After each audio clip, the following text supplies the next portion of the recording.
আমার এখানে শরীরে বিভিন্ন ধরনের এরকম মানে বুকের সামনে বিভিন্ন ধরনের ফোঁটা গোটার মতো হয়েছে এখানে। করোনা করোনা এই নামটি আমাদের কাছে সবার কাছেই পরিচিত। তো করোনা এই সময়কালে আমরা কিন্তু ২ বছর সময়টা হারিয়েছি, অনেক প্রাণ হারিয়েছি। সেই সঙ্গে করোনা আমাদের দিয়ে গেছে একটি অসুখ। সেই অসুখটি আসলে কী, আমরা কি এখনও বুঝতে পেরেছি বা বুঝতে পারছি? আপনারা লক্ষ্য করবেন আপনার পরিবারের লোকজনদের বা আপনার নিজের দেখবেন শরীরে অ্যালার্জি জাতীয় বিভিন্ন সমস্যা হচ্ছে। কখন থেকে? যখন থেকে করোনার আপনি ডোজগুলো নিয়েছেন, প্রথম dose, second dose, booster dose, যে ডোজগুলো নিয়েছেন, কেউ কেউ 4টা পর্যন্ত ডোজ নিয়েছেন।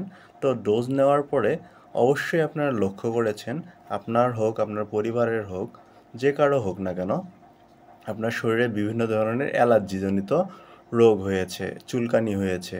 যেমন ধরুন আমি নিজেই কিন্তু ভুক্তভোগী বর্তমান সময়ে। দেখুন আমার এখানে শরীরে বিভিন্ন ধরনের এরকম মানে বুকের সামনে বিভিন্ন ধরনের ফোঁটা গোটার মতো হয়েছে এখানে। তারপর এখানে যদি আপনারা দেখতে পারেন, আরও এই সাইডে আছে। তো এ ধরনের মানে বুকের সামনে বেশ কয়েকটা এরকম অ্যালার্জি জনিত গোটা গোটা হয়েছে। তো এগুলোর জন্য আমি হোমিও খেলাম, অ্যালোপ্যাথিক খেলাম, বিভিন্ন ডাক্তার চেঞ্জ করে করে খেলাম। এরপরে আমি চর্ম বিশেষজ্ঞও দেখালাম। তারপরেও কিন্তু আমার কোনো ধরনের কাজ হচ্ছে না। ওষুধ খাওয়ার পরেও দেখুন কী ধরনের একটা সমস্যায় আমি ভুগতেছি। ওষুধ খাওয়ার পরেও কাজ হচ্ছে না। এরকম অনেকের কী হচ্ছে, অ্যালার্জিজনিত কারণে চুলকানি হচ্ছে। এটা কিন্তু অ্যালার্জিজনিত রোগ। অনেকের হচ্ছে চুলকানি হচ্ছে, সেই চুলকানি ওষুধ খাওয়ার পরেও ভালো হচ্ছে না। আরও বিভিন্ন ধরনের র্যাশ হচ্ছে, শরীরের ভিতরে দেখবেন দাগ হচ্ছে। আপনারা হয়তো নিজেও এখনও বুঝতে পারতেছেন না এটা আসলে কেন হচ্ছে। ওষুধ খাওয়ার পরেও কিন্তু এগুলো ভালো হচ্ছে না। আসলে করোনা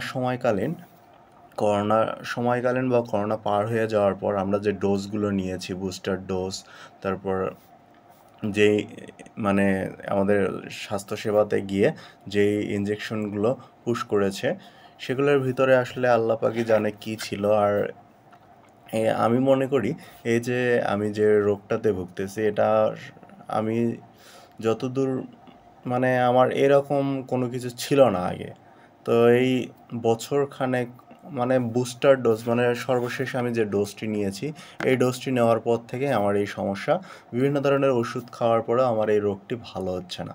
তো আপনারাও যদি একই ধরনের এইরকম রোগে আক্রান্ত হয়ে থাকেন, তাহলে কমেন্ট করে জানাতে পারেন, একে অপরকে সাহায্য করতে পারেন। তো আপনাদের যদি এইরকম আমার মতো কারো কিছু হয়ে থাকে আর কীভাবে আপনি হচ্ছে সেই রোগটির মোকাবেলা করেছেন অর্থাৎ প্রতিরোধ করেছেন, এটা একটু আমাকে জানালে আমিও উপকৃত হতাম। তো এই ছিল আজকের ভিডিও। ধন্যবাদ।